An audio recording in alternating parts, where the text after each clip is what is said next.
Bonjour.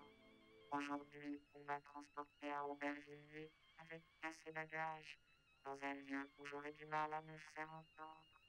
J'ai là de la concurrence, comme vous allez le voir. Et notre émission pourra quand même se dérouler normalement.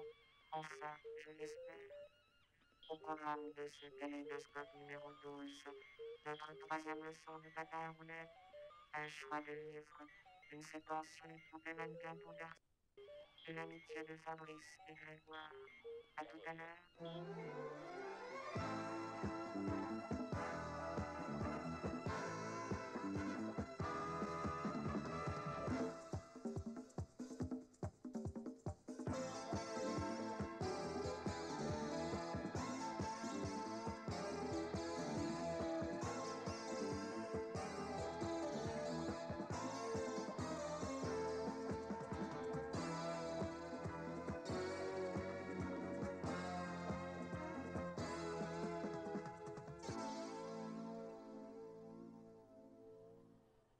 Je vais donc vous faire visiter cette exposition où sont réunis un certain nombre de mes confrères. Tenez, regardez Anatole, 2,50 m de haut, un poids considérable, mais un peu godiche cependant. Il ne sait que cligner de sa lumière verte, et encore, faut-il faire du bruit pour qu'il réagisse.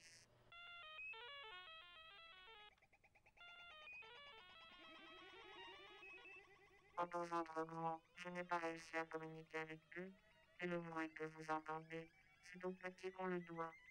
Mais je vous présenterai ces petits robots tout à l'heure. Je me sens beaucoup plus ami avec eux, amis, comme le sont Fabrice et Grégoire, que je vous invite à retrouver maintenant.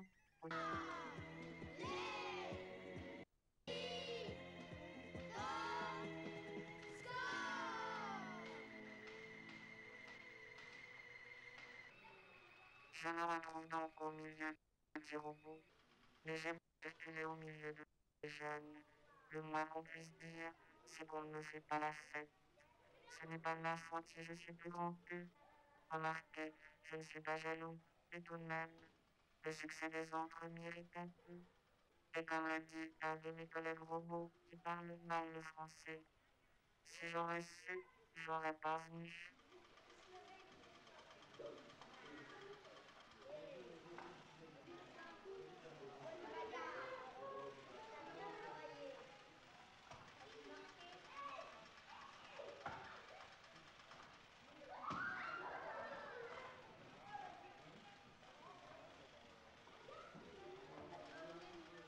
Par contre, je vais aller au béton hurlant pour prendre ma troisième leçon de patin. Et aujourd'hui, ce sera le roller park. Un peu d'air frais ne nous fera pas de mal. Alors allons-y sur les roulettes.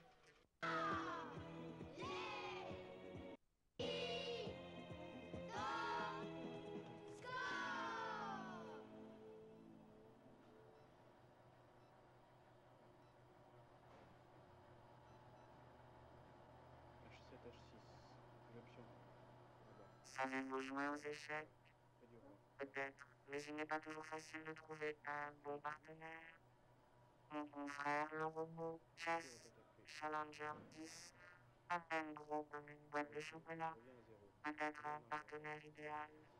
Mais son mode d'emploi G5, G. n'indique pas si on peut arriver à le battre. G.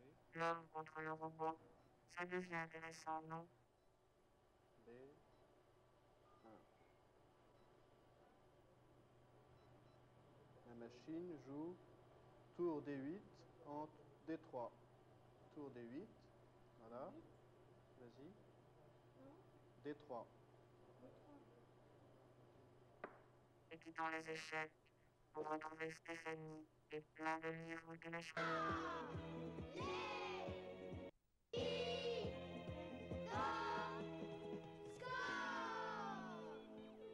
Il y a aussi les robots dont on ne peut pas dire s'ils sont grands ou petits, s'ils ont une bonne tête ou non. Curieusement, ces robots-là servent vraiment à quelque chose. Les robots de cuisine, par exemple, ou même le téléphone. En effet, établir une communication entre deux personnes grâce à un poste de téléphone, c'est du domaine des robots. Non. Allô? Je voudrais le le PE1, s'il vous plaît. Il y a une dame qui veut vous parler. Oui, je la vois. Allô? Allô, oui, madame? Je suis la directrice. Oui. Je voudrais vous parler à propos de votre fils. Ah oui, pour la réunion là que vous m'avez dit d'accorder. Oui. Mercredi, je peux pas. Alors, mardi? Oui, d'accord. Bon, alors mardi, j'emmène ma fille avec moi. Alors, vous venez mardi? Oui, mardi. Parce qu'il y a des ennuis avec votre fils. D'accord. Au revoir. Et même sans téléphone, on peut très bien communiquer, comme le font les enfants.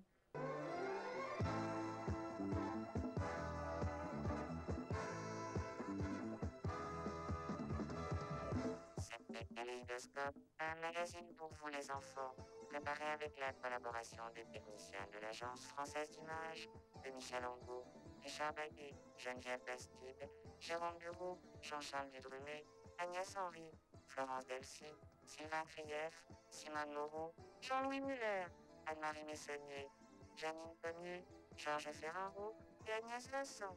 Notre prochain rendez-vous, le jeudi 20 décembre vers 18h dans Récré 2. Que vous pouvez aller jusqu'au 15 décembre à Aubervilliers rencontrer tous mes copains. Au revoir.